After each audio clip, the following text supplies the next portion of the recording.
사람마다 간절할 때가 참 다릅니다. 언제 간절하냐라고 했을 때 누군가에게는 별로 크게 다가오지 않는 상황 속에서 어떤 사람이 굉장히 필요하고 다급한 상황이 있을 때가 있고요. 누구에게는 굉장히 아무렇지 않은 상황이지만 누구에게는 또 정말 절박한 상황일 때가 있습니다. 이 절박함의 때가 참 사람마다 다르다라고 말할 수 있지만 그럼에도 불구하고 생명의 위협을 받는 그 순간은 누구에게나 다 절박하고도 급박한 순간이 되는 틀림이 없습니다. 우리 인생의 생명의 정말 위기, 생명의 문제 앞에 섰을 때 그때가 언제냐라고 했을 때 많은 사람들이 질병의 문제 앞에 섰을 때 혹은 재정의 문제 앞에 있을 때 상황의 절박함 가운데 그런 있을 때 굉장히 힘들어하고 벅차하는 것을 보게 됩니다. 오늘 본문은 다윗의 시고 이 다윗의 시와 상황에 대해서 구체적으로는 알 수는 없지만 대개 사람들이 두 가지 상황 중에 두 가지 상황으로 요약해서 추측하고 있습니다. 첫째는 잘 아시는 것처럼 사울을 피해서 다윗이 도망다니던 때 사울이 자신을 죽이려는 것을 알고 그 죽음의 위기 앞에서 다윗이 사울을 해하지 않고 그러나 도망다니면서 자신의 목숨을 보존하는 그때였습니다. 다윗에게는 잘못이 없었어요. 하나님께서 다윗을 세우셨을 뿐이고 하나님의 세움받은 다윗이 그저 하나님의 은혜를 힘입어 능력과 이름을 힘입어서 원수를 물리친 일밖에 없었습니다. 그것은 칭송받아 마땅하고 존중받아 마땅하고 함께 기뻐해야 마땅한 일이었는데도 불구하고 리더로 세워있던 그 왕이 질투와 시기에 눈이 먼 나머지 정말 함께할 동역자여 귀한 사람을 시기 질투에 눈이 멀어서 그를 대적하고 원수와 같이 여기기 시작합니다. 왕이 그러니까 아무도 그 왕의 그 지침과 왕의 뜻에 거역할 수가 없었습니다. 그나마 아들이었던 요나단이 다윗의 마음에 합하여 함께 했을 뿐이지 아무도 그렇게 함께 할 수 없었습니다. 반역할 수가 없었습니다. 그때 다윗의 심정이 얼마나 괴로웠을까 이 생각을 해볼 수 있습니다. 그리고 두 번째로 오히려 이건 더 심정적으로 괴로웠을 일인데 언제라고 추측하냐면 자신의 아들인 압살롬이 쿠데타를 일으켜서 반역을 했을 그때라고도 추측합니다. 사울이라는 큰 산을 넘어서 왕이 되었 그때 남도 아니고 자신의 아들이 자신의 위치에 대항하고 반역하여 쿠데타를 일으킨다? 가히 상상할 수 없는 일일 것입니다. 어느 정도의 자녀가 부모에게 가는 반항심의 수준을 넘어서 자리와 목숨과 생명과 모든 것을 위협하는 순간에까지 이르는 것을 경험한다는 것은 굉장히 힘든 상황이었을 것입니다. 이 두 가지 추측된 상황 속에서 결국 이 다윗은 쉽지 않은 시간을 보내고 있었다라는 겁니다. 이 쉽지 않은 시간에 다윗은 그럼 어떻게 이것들을 버티어 나갈 수 있었고 그때 다윗이 했던 일은 무엇이냐? 그것이 바로 오늘 본문을 통해서 우리가 알 수 있는 일입니다. 첫째는 여러분들께서도 잘 아시는 것처럼 하나님 앞에 기도하였다라는 것입니다. 10절과 2절에 보면 여호와여 내가 주를 불렀사오니 속히 내게 오시옵소서. 얼마나 급하면 속히 와달라고 다윗이 기도하는지 몰라요. 내가 주님을 불렀다. 내가 주님 앞에 기도하였다. 그 뒤에도 내가 주께 부르짖을 때에 내 음성에 귀를 기울여 달라. 여러분 하나님 앞에요 기도하는데 얼마나 간절하고 하나님 좀 빨리요. 하나님 좀 속히요. 하나님 정말 좀 대번에 빨리요 라고 말하면서 어떻게 하나님 앞에 이렇게 간절하게 말하는지 몰라요. 다윗이 얼마나 절박했으면 하나님을 불렀을 때 하나님 최대한 빨리 좀 응답해 주세요. 저 너무 힘듭니다 라고 말하면서 단순히 기도를 하나님 앞에 할 뿐만 아니라 뭐라고 말하냐면 2절에 나의 기도가 주의 앞에 분향함과 같이 되며 나의 손드는 것이 저녁 제사같이 되게 하소서. 단순히 한 번 절박할 때 한 번 딱 기도하고 힘들 때 한 번 딱 찾고 그냥 막 힘듦에 쩔어 있는 것이 아니라 제사장이 마치 아침과 저녁으로 백성들을 위해서 제사를 드렸던 것처럼 그때 또 향이 태워져서 향이 그 성소 안에 가득했던 것처럼 자신의 상황 속에서 자신의 이 위기와 어려움 속에 내가 하나님 앞에 끊임없이 밤낮으로 기도하게 하시고 그리고 그 기도가 하나님 앞에 상달되어서 내 삶의 자욱한 연기로서 하나님 앞에 올라가고 하나님 앞에 정말 상달되는 기도가 되게 해달라고 이렇게 부르짖고 있는 겁니다. 여러분 힘들 때 기도할 수 있어요. 그런데 중요한 것은 뭐냐면 힘들 때 끝까지 기도하는 게 중요한 거예요. 힘들 때 기도하는 것을 단번하는 것이 아니고 어떠한 기간만 하는 것이 아니고 그냥 할 수 있을 때 하는 것이 아니고 힘들 때 오히려 가장 해야 할 일은 기도하는 것인데 끝까지 매일 기도하는 거예요. 이것만큼 어려운 게 없어요. 혹자는 이 일을 향해서 굉장히 어리석은 일이다 라고 말할 수 있어요. 기도할 시간에 딴 거예요. 그러나 다른 거 해야 하지만 기도가 우선입니다. 우리가 신앙생활하면서 우리의 삶의 고난과 어려움과 위기를 만나면서 여러분 우리가 기도를 놓치는 그 순간 우리에게는 또 다른 위기가 찾아와요. 근데 기도를 놓치면 그 위기를 발견하나 발견하지 못하나 그 둘 사이의 문제인 거지 어쨌든 문제는 찾아올 수밖에 없습니다. 기도하지 않으면 우리에게 문제가 와요. 왜냐? 하나님과의 교제가 끊어지는 것이기 때문에. 그래서 막 무시로 기도한다는 것이 기도에 미쳐있어라 막 이러한 비정상적인 미쳐있음 이걸 말하는 게 아니라 여러분 기도, 말씀, 예배가 하나님과 교제할 수 있는 유일한 방법인데 이게 끊어지면 우리가 하나님과의 교제를 우리 차원에서 느낄 수 있습니까? 없습니까? 없는 거예요. 나와 함께 하신 하나님을 알지만 그 하나님이 알게 계시신 것을 알지만 그 하나님의 확신하신 하나님의 뜻을 알고 하는 그런 모든 것에 우리가 하나님과 교제함이 없이는 절대 알 수가 없는데 기도가 끊어지는 것은 교제가 끊어지는 것과 마찬가지예요. 그러니 기도가 끊어지면 하나님과의 관계가 틀어지게 돼요. 관계가 틀어지면 거기에서부터 문제가 발생합니다. 삶의 문제, 신앙의 문제가 발생하게 돼요. 그런데 감사하게도 이 문제를 발견하고 위기의식을 알면 너무나도 다행이지만 이걸 모를 때가 있어요. 우리가 지금 말한 당장의 어떤 위기, 당장의 어떤 문제가 내 눈에, 내 상황에 펼쳐지지 않으면 그게 큰 위기로 다가오진 않습니다. 그때는 가장 최악의 상황이 우리에게 기다리고 있음을 기억하셔야 돼요.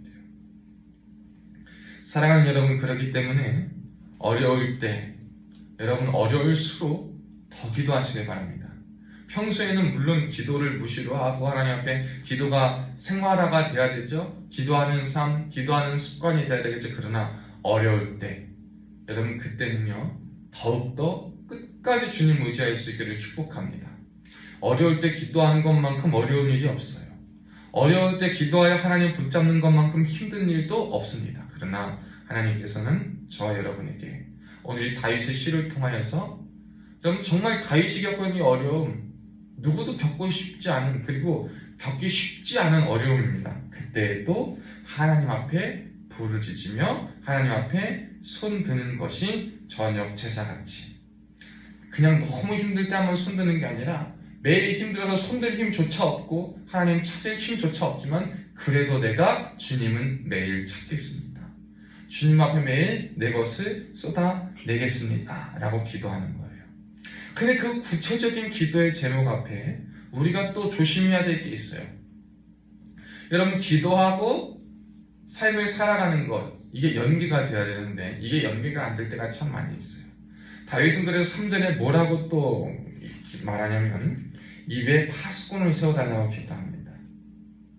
우리가 기도하는 제목 위기 가운데 하나님 속히 빨리 해결되고 응답되고 하나님 구해주세요 하나님을 의지하게 해주세요. 이 기도는 당연한 기도예요. 어쩌면 이 1절과 2절은 그러한 기도를 말하는데 3절에서는 더 구체적인 기도의 제목을 이렇게 말합니다.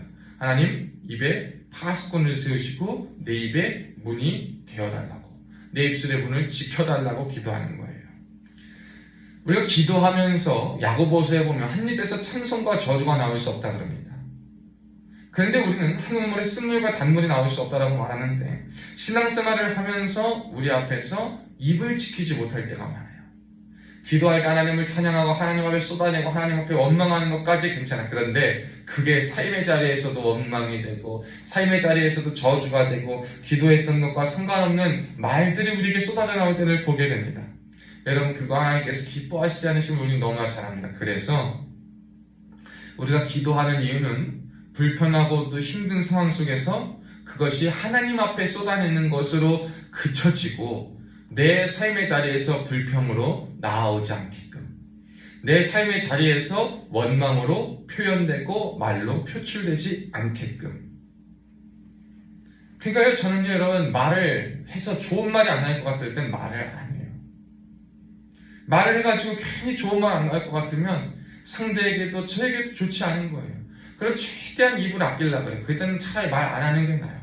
말해가지고 욕하고 원망하고 그냥 죄짓고 하는 것보다 당장은 내가 힘들어도 하나님 앞에 그냥 기도하는 거예요. 하나님, 내가 지금 좋은 말 안 나올 것 같아요. 내가 좀 참기를 원합니다. 당장 확 풀어버리면 속은 시원하겠죠. 근데 하나님 앞에서 너무나 찜찜할 때가 많은 거예요. 그래서 하나님, 제 입술에 파수꾼을 세워주시고 내 입의 문을 지켜주세요. 정말 이게 내 기분과 내 성정을 위해서 필요한 말이라면 하나님 좀 참게 해주세요. 정말 이게 필요한 말이고 꼭 해야 되는 말이면 하나님 해야 하지만 그게 정말 내 감정, 내 생각에 의해서 그런 것이라면 조금 참게 해주시고 내 입술에 파수꾼을 세워주시고 내 입술의 문을 지켜달라고 기도하는 것이 저와 여러분에게 가장 필요한 기도 제목인 줄로 믿습니다. 어렵고 힘들 때는 원망, 불평, 욕이 절로 나와요. 절로. 하지 말라고 뭐 안 해도 그냥 욕이 절로 나와요. 그러니까 여러분, 우리 애들 보면요, 이제는요, 일상 언어가 돼버렸어요. 가끔 생활관 가거나 해서 이 옆방 소리 들어보면요, 욕이 그냥 세트로 절로 나와. 이때 청소년들이고 청소년뿐만 아니라 젊은 사람들 대화하는 거 보다 보면요, 비속어가 빠지고서는 대화가 안 되는 지경에 이를 때가 참 많이 있습니다. 여러분, 일상에서도 그냥 욕이 미사여구처럼 그냥 어떤 후렴구처럼 붙여서 살아가는데 원망과 절망과 불평한 상황 속에서 욕이, 원망이, 불평이, 죄악이 입을 통해 얼마나 많이 쏟아져 나오는 게 당연한 일인지 몰라요. 그때 우리 여러분 그 방향을 고치셔야 됩니다. 하나님 앞에 그게 쏟아내셔야 돼요. 그래서 하나님 앞에 해결 받고 하나님 앞에 고침받고 내 삶의 현장에서는 기도한 대로 원망과 불평과 죄가 나오지 않을 수 있도록 여러분 기도해야 될 줄로 믿습니다. 기도한 입에서 우리의 삶의 자리에 원망이 나오지 않을 수 있도록, 찬송한 입을 통해 죄가 쏟아져 나오지 않을 수 있도록 여러분 하나님 파수꾼을 세워달라고 기도하세요. 입의 문을 지켜달라고 기도하시기를 축복합니다. 그리고 더 중요한 건 있어요. 4절 말씀이에요. 더 중요한 건 뭐냐면 악인과 동참하지 않는 거예요. 악인과 악과 동참하지 않게 해달라고 간구하는 것이 필요합니다. 눈에 뵈는 게 없단 말이 있어요. 여러분, 급하면 눈에 뵈는 게 없어요. 눈에 보이는 게 없습니다. 눈에 보이는 게 없으면 본성대로, 필요대로, 본능대로 행동하게 됩니다. 그때는요, 그냥 본능적 감성과 감정에 이끌려가지고 하고 싶은 대로, 필요한 대로, 욕심대로, 욕정대로 이끌려 행동하게 돼요. 급하고 어려울수록 눈에 뵈는 게 없어집니다. 상황이 급해질수록, 마음이 갑갑할수록 눈에 뵈는 게 없어져요. 그때 조심해야 될 건 뭐냐면 악인들이 하는 일들을 따라하지 않는 일이에요. 그리고 악인들이 주는 도움을 받지 않는 일입니다. 악인들과 여러분 진수성찬을 먹지 않게 해달라고, 그들과 함께 식탁교제하지 않는 거예요. 그들에게 위로받고, 그들에게 도움받고, 그들의 힘을 얻고, 그들과 함께 악을 행하고, 그들과 함께 하지 않아도 그들의 도움을 받아 그들의 생각과 뜻을 따라, 그들의 방법을 따라 우리의 삶에 악과 하나 되지 않을 수 있게 하는 것이 우리 스스로를 지킬 기도의 제목이다 라고 성경은 말하고 있는 거예요. 저는 어제 기가 막힌 이야기를 하나 들었어요. 성경에도 보면 만달란트 빚진 자가요, 판단받았을 때 정말 감사할 거 아니에요. 근데 자기한테 얼마 되나리온 빚지지 않은 자를 자기는 용서받았음에도 불구하고 용서하지 않는 일을 보게 돼요. 야, 여러분, 얼마나 악한 일입니까? 얼마나 악한 일이에요. 세상 사람들이 하는 방법은 똑같이 다 하려고 그래요. 내가 세상 사람들과 똑같이 악하게 한 건 기억하지 못하고, 내가 있을 때 용서받았던 기억은 하지 못하고, 내가 그 악과 내가 그것을 다 받아보니까 나는 못 참겠어. 악한 그대로 똑같이 해야지 하는 악한 모습을 보게 돼요. 사랑하는 여러분, 악하고 힘든 그때 여러분 마음 지킬 수 있기를 주님의 이름으로 축복합니다. 행동 지키고 마음 지키고 여러분 모든 발걸음을 지켜야 돼요. 그게 내 힘으로 안 되니까 뭐 하는 거예요? 오늘 이 다윗과 같이 하나님 앞에 기도하는 것이 필요합니다. 하나님, 악에 있을 때, 악한 상황에 정말 처절하게 둘러있을 그때에, 힘들어서 절망 속에 있을 그때에, 아무도 나의 도움되지 않고 나 혼자 이 괴로움을 버티는 그때, 주님, 제가 그래서 악을 택하지 않을 수 있도록, 악한 방법을 하지 않을 수 있도록, 그들과 함께 편을 먹지 않을 수 있도록 나를 지켜 보아여 주옵소서. 여러분, 이게 오늘 말씀의 핵심일 줄로 믿습니다. 의인들이 하는 그 일들을 따르고 의인들 앞에서는 올바로 서되 악한 자들과 악한 방법에 넘어가 그들 앞에 서지 않게 해달라고 기도하는 것, 오늘 본문 가운데 저와 여러분에게 주시는 겁니다. 그래서 그렇게 8절 말씀은 뭐라 그럽니까? 내 눈이 주께 향하며 내가 주께 피하오니 내 영혼을 빈궁한 대로 버려두지 마옵소서. 결국 악은 행하지 않고 입술과 마음과 생각과 발걸음을 지켜달라고 기도하며 지켜 사는 자가 하나님 앞에 이렇게 간구해야 돼요. 8절, 주님, 제가 주님께 피하오니 내 영혼을, 나의 삶을, 내 인생을 빈궁한 대로 버려두지 마옵소서. 여러분, 이거 응답되는 기도인 줄로 믿습니다. 하나님 절대 하나님 사람 빈궁한 데 안 두죠. 여러분의 상황을 그냥 두게 안 하시고 결국엔 하나님이 승리케 하세요. 결국엔 하나님이 역사하세요. 이 은혜를 믿으십니까? 이 은혜가 믿어지는 은혜가 주님의 이름으로 충만히 넘치시기를 축복합니다. 그리고 9절, 나를 지키사 그들이 나를 잡으려고 놓은 올무와 악을 행하는 자들의 함정에서 벗어나게 해달라고. 그때 여러분, 분별하는 지혜가 필요해요. 어려울수록 잘 봐야 돼요. 어려울수록 감정, 상황에 묻혀서 보는 것이 아니라 어려울수록 하나님 말씀에 의지하여서 바른 분별력과 바른 것을 가지고 나아가 하나님 앞에 속지 않고 올바로 볼 수 있는 지혜와 능력이 있게 해달라고 기도하는 것이 필요합니다. 올무, 함정 잘 안 보여요. 그런데 내가 급해가지고 막 다른 거 보고 가다 보면 저절로 빠질 수밖에 없어요. 왜? 올무하고 함정은 어떤 겁니까? 내가 잘 다닐 만한 길, 내가 유혹받을 만한 길, 내가 쉽게 빠질 만한 그 길에 놓여져 있거든요. 내 본성이 이끄는 대로 가다 보면, 생각 없이 분별 없이 가다 보면 올무와 함정에 빠질 수밖에 없는 게 당연한 수순이거든요. 그러니까 그때 우리가 해야 될 것은 뭐냐면 정신 바짝 차리는 거예요. 어려울수록 힘들수록 하나님 정신 바짝 차리게 도와주세요. 하나님 앞에 깨어 서 있게 도와주세요. 그래서 올무와 함정에 빠지지 않고 오히려 자기 그물에 악인들이 걸리고 저는 온전히 주 앞에 서게 하여 주옵소서. 여러분, 이것이 우리가 해야 될 기도인 줄로 믿습니다. 그리고 우리가 이것이 살아가야 될 삶의 제목이요 삶의 모습인 줄로 믿습니다. 절대 여러분, 어려울 때 악한 사람들과 똑같은 방법 택하지 마세요. 여러분, 우린 용서받은 사람입니다. 우리는 은혜를 입은 사람이에요. 그러면 악하게 갚으려고 하는 것이 아니에요. 정당한 일을 하는 것은 나쁜 것이 아닐 수 있지만 그 정당한 일 안에서도 은혜로 용서받은 것을 긍휼의 사람임을 기억하며 그 마음과 그 사랑을 바탕으로 행동해야 돼요. 모든 것을 감정과 기분대로 정당하지 않을 수 있기를 축복합니다. 상황대로 정당하지 않을 수 있기를 축복해요. 먼저 기도하세요. 먼저 기도하셔서 하나님의 도우심을 구하시고 입술과 삶의 행동과 도우심의 그 자리에 파수꾼을 다 세워주셔서 악인과 함께하지 않게 해주시고 속지 않게 도와주시고 입으로 범죄하지 않게 해주시고 행동으로 마음으로 범죄하지 않을 수 있도록 주님 도와주옵소서. 간구하며 나아가 온전히 면하게 된 승리케 됨을 경험하실 수 있는 여러분의 복된 삶이요 하나님이 붙드시는 귀한 삶이 되시기를 주님의 이름으로 축원합니다.